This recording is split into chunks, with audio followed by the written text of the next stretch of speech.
Olá, queridos, sejam muito bem-vindos ao nosso estudo bíblico da Igreja Batista Pioneira de Santa Helena. Aqui é o pastor Cláudio e eu quero te convidar a abrir a sua Bíblia em Mateus capítulo 5, versículos 13 a 16.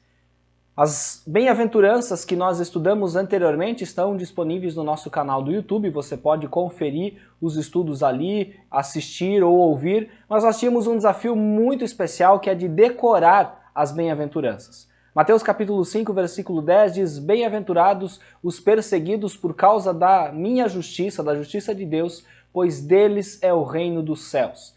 Essa é a última bem-aventurança e eu espero que você decore as bem-aventuranças, fale elas para alguém, para algum irmão em Cristo, porque é importantíssimo nós termos ela no nosso coração, na nossa vida e na nossa prática diária. Lembrando que as bem-aventuranças, elas tratam, e nós estudamos isso a respeito do caráter do cristão, o caráter do crente. Mateus capítulo 5, do versículo 3 até o versículo 12, nós aprendemos e estudamos isso. Como é fundamental termos um caráter aprovado por Deus e que está sendo moldado, lapidado por Deus. Portanto, daqui para frente, a partir do versículo 13, Jesus começa a aplicar as descrições que ele apresentou. E aqui nós começamos a considerar o que o cristão é, e passamos a considerar de que maneira o cristão deve manifestar a sua nova natureza. Mateus capítulo 5, versículo 13 até o 16 dizem assim: Vocês são o sal da terra, mas se o sal perder o seu sabor, como restaurá-lo? Não servirá para nada, exceto para ser jogado fora e pisado pelos homens. Vocês são a luz do mundo. Não se pode esconder uma cidade construída sobre um monte. E também ninguém acende uma candeia e a coloca debaixo de uma vasilha. Ao contrário, coloca no lugar apropriado e assim ilumina a todos os que estão na casa. Assim brilha a luz de vocês diante dos homens para que vejam as suas boas obras e glorifiquem ao Pai de vocês que está nos céus. Muito interessante observarmos que esse texto lhe traz duas palavras-chave. A palavra ser sal e ser luz. Interessante que nós temos que primeiramente entender que o cristão ele está no mundo, mas ele não pertence a ele. O apóstolo Paulo nos chama de peregrinos, de forasteiros. Nós nos sentimos estranhos, não é mesmo? Quando estamos em algumas situações, em alguns ambientes, dependendo das circunstâncias que nós vivemos no mundo, nós nos sentimos estranhos naquele lugar. E isso é porque somos cristãos. E essa é uma evidência do nosso cristianismo de que amamos a Jesus. O cristão ele precisa ter uma mente, uma perspectiva diferente da dos homens do mundo. Pedro, quando ele escreve a sua primeira carta, em 1 Pedro 2,9, ele diz assim: Vocês, porém, são geração eleita, sacerdócio real, nação santa, povo exclusivo de Deus para anunciar as grandezas daquele que o chamou das trevas para a sua maravilhosa luz. E nós queremos hoje falar justamente sobre ser sal e luz. Nós devemos lembrar que nas características de caráter apresentadas nas bem-aventuranças, nós somos humildes de espírito, aprendemos a ser misericordiosos, ser mansos, a ter fome e sede de justiça, a fim de que nós possamos ser o sal da terra e também a luz do mundo. Nós passamos da contemplação do caráter, como nós fizemos até aqui, e agora nós vamos para a consideração da função, do nosso propósito diante do mundo, daquilo que nós devemos ser dentro da mente, dentro do propósito de Deus para mim e para a sua vida. Nesse texto nós vemos a relação do cristão com o mundo em geral. Nós estamos no mundo, e o que a gente deve fazer então porque estamos no mundo? Mundo é a humanidade que ainda não foi regenerada por Cristo. Portanto, se eu sou regenerado, se eu sou convertido, se eu creio em Jesus, portanto, eu não sou do mundo e eu pertenço ao Senhor. Mundo é todas as questões que envolvem também pecado ao nosso redor. Há muitos anos as pessoas têm buscado melhorar o mundo em que vivemos. Quantos filósofos já apareceram, quantas conferências, quantas palestras, quantos movimentos modernos têm surgido querendo mudar o mundo, querendo transformar o mundo. Quantas campanhas contra vícios, quantas falas, quantos ensinos, quantos discursos sobre melhorias, quantas leis já foram feitas, mas o mundo continua de mal a pior. E é interessante observarmos que as coisas só tendem a piorar, porque o mundo é mau, porque no mundo há pecado, o mundo está contaminado, o mundo está poluído por causa do pecado. Não se trata de desmatamento, não se trata de política, não se trata de aquecimento global. Se trata de pecado. Essa é a coisa mais grave que há no mundo. Há muitas pessoas que buscam melhorar o mundo, mas na verdade elas conseguem alguns pequenos aspectos com muito esforço. Mas o que melhora o mundo é o conhecimento e a entrega das pessoas, da vida das pessoas a Jesus Cristo. O grande problema, portanto, é o pecado e a escuridão e a cegueira que ele traz às pessoas. O mundo é decaído, pecaminoso e também mau. Existem muitos micróbios da maldade, germes e agentes infecciosos no próprio corpo, e a menos que eles sejam neutralizados, eles vão causar enfermidades. E aí eu já vou te explicar por que eu estou falando desses micro-organismos que causam enfermidades. Deus criou um corpo perfeito, mas devido à entrada do pecado, começou-se a manifestar a malignidade, a poluição. Lá em Gênesis, capítulo 6, versículo 3, no contexto ali de Noé, já antecedendo a construção da arca, no capítulo 6, verso 9, Noé, aliás, identificado por Deus como o único homem justo e íntegro no seu tempo. E todos os outros homens eram maus, perversos e cruéis, estavam contaminados pelo pecado. Mas em Gênesis capítulo 6, verso 13, então disse o Senhor: por causa da perversidade do homem, meu espírito não contenderá com ele para sempre, e ele só viverá 120 anos. É interessante que lá no capítulo 5, capítulo 4, existem vários homens que viveram 800, 900 anos.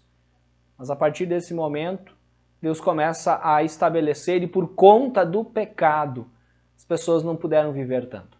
Você sabia que nós não fomos criados para morrer? É por causa do pecado que nós morremos. Originalmente, nós deveríamos viver eternamente, mas o pecado nos traz morte. E o salário do pecado, como Paulo escreve aos Romanos, é a morte.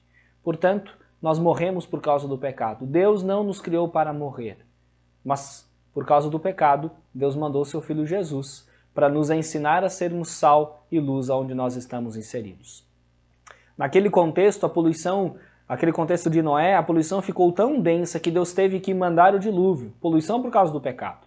Após, houve um novo começo, mas o mesmo princípio maligno continuou operando até chegar a época de Sodoma e de Gomorra, ainda em Gênesis. Essas são narrativas que fazem parte da Bíblia, que infelizmente são constantes na Bíblia. O que o futuro reserva para nós? O mundo é mau, pecaminoso, maligno, e qualquer otimismo que eu e você podemos ter em relação ao mundo é uma atitude antibíblica, como também contestada pela história. Qualquer atitude pessimista, o mundo vai ficar melhor.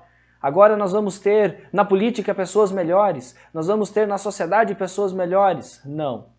O mundo só melhora quando um cristão é sal e luz aonde ele está inserido. Portanto, nós somos o sal da terra, como diz o verso 13. Vocês são o sal da terra. Mas se o sal perder o seu sabor, como restaurá-lo? Não servirá para nada, exceto para ser jogado fora e ser então pisado pelos homens. É interessante que Cristo ele nos disse que o cristão é semelhante ao sal.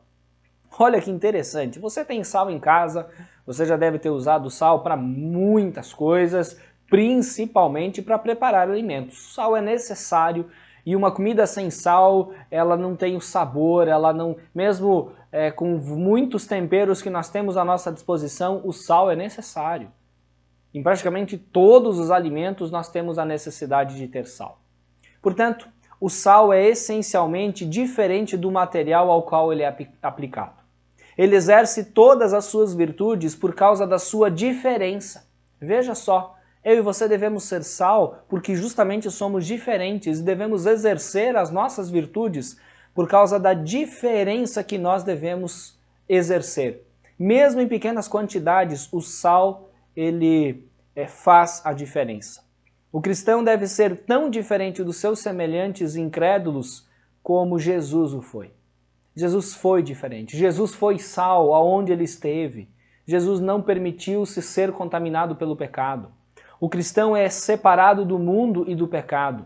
A função desempenhada pelo cristão é de ser sal, preservando, agindo como antisséptico, impedindo a podridão num mundo, como por exemplo num pedaço de carne.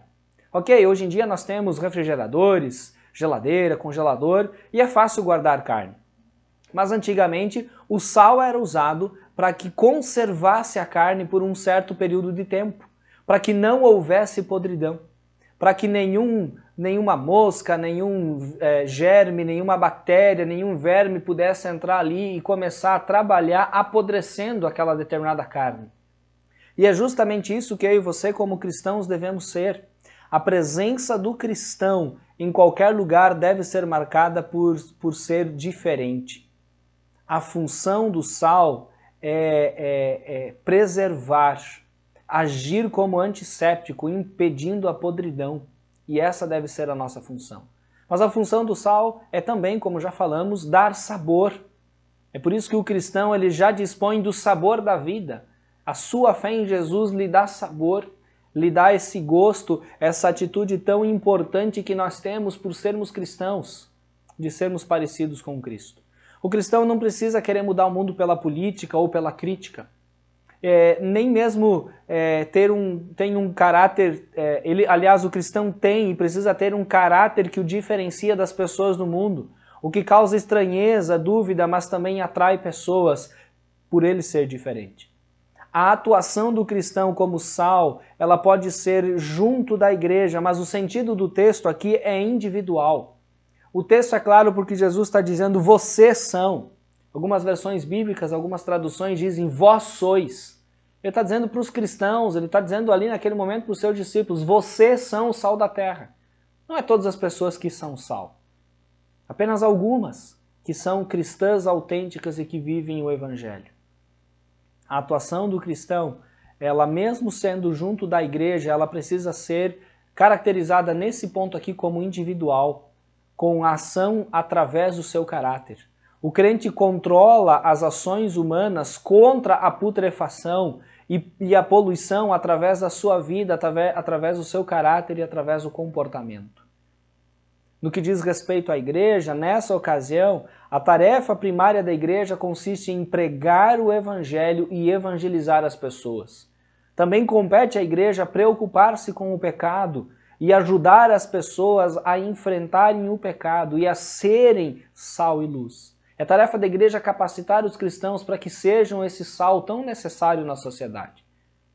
Portanto, a igreja deve nos ajudar a sermos cristãos autênticos com caráter aprovado, mas como crentes individuais nós devemos pedir que Deus nos dê capacidade para fazermos a diferença como sal.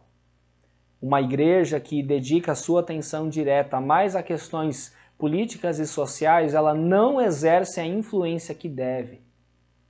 Os vícios, as iniquidades, as transgressões, as leis têm aumentado gradativamente nesses últimos anos e provavelmente continuará aumentando.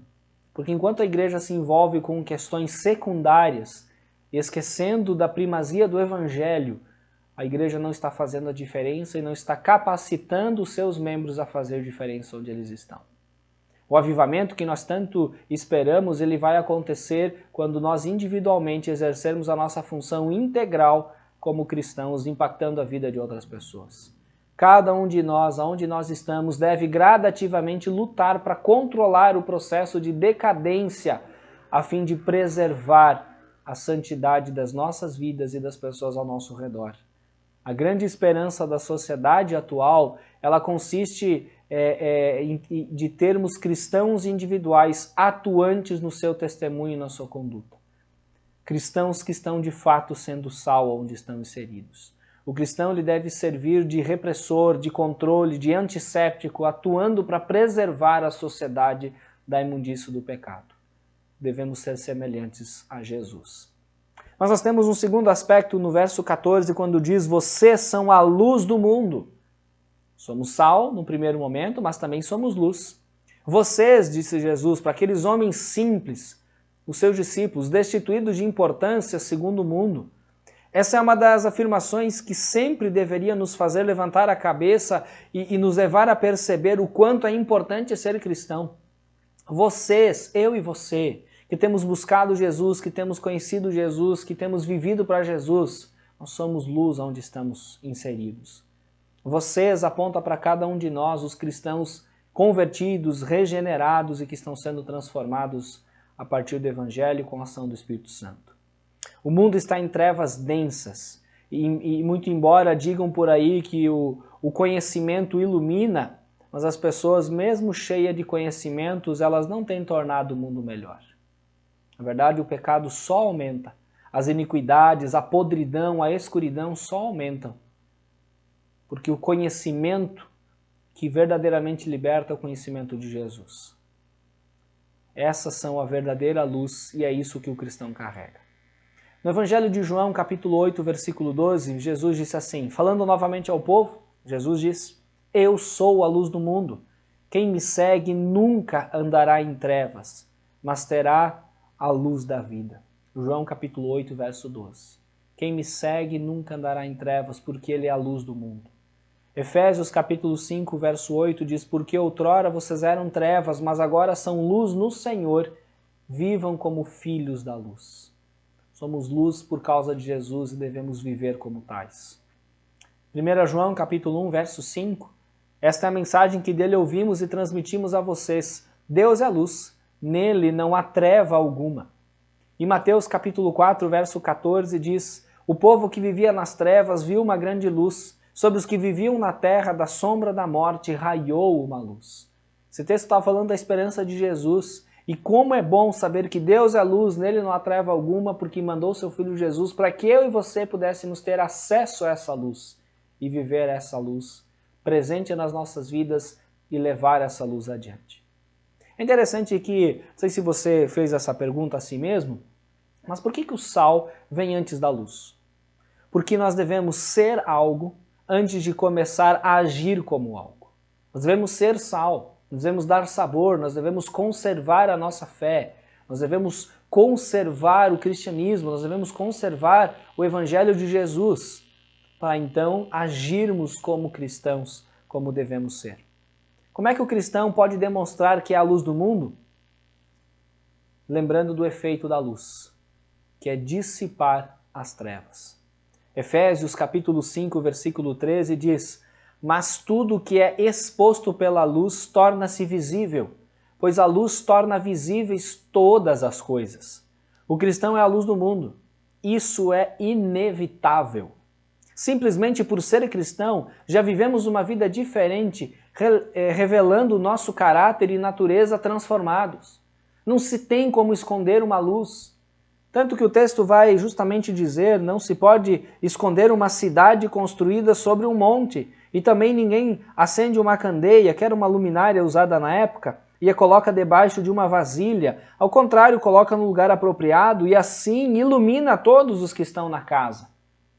Não existia luz elétrica naquela época, então essas luminárias elas eram necessárias para que houvesse luminosidade dentro de uma casa. A maioria das pessoas tinha uma única luminária e colocada numa parede que dividia ali alguns cômodos em cima para iluminar 2 ou 3 cômodos nas casas naquele contexto.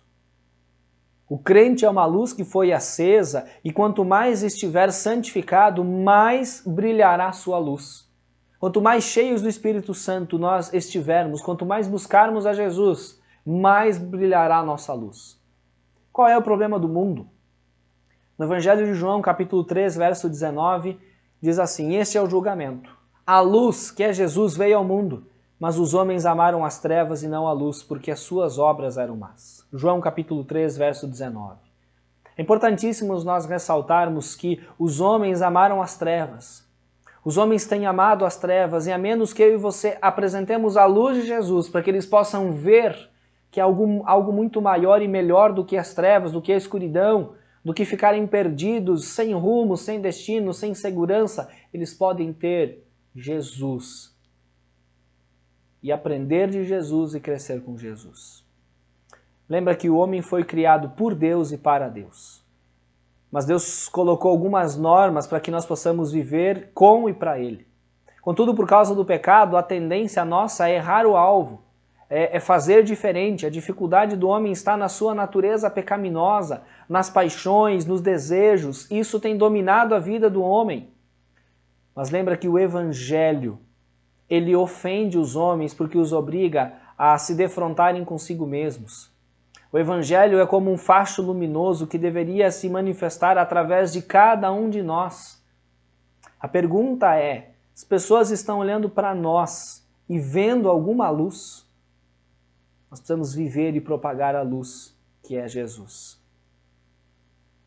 E aí nós temos o verso 16, que diz assim: assim brilha a luz de vocês diante dos homens, para que vejam as suas boas obras e glorifiquem ao Pai de vocês, que está nos céus.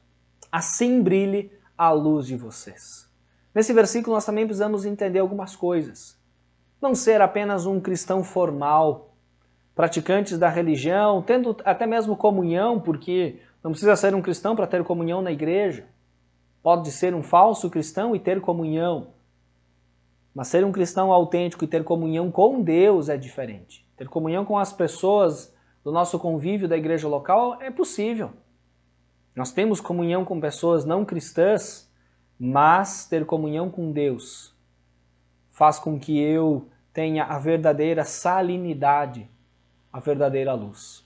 Porque se tratando de sal, o verso 13 diz que se o sal perder o seu sabor, como restaurá-lo? E não servirá para nada, exceto para ser jogado fora e pisado pelos homens.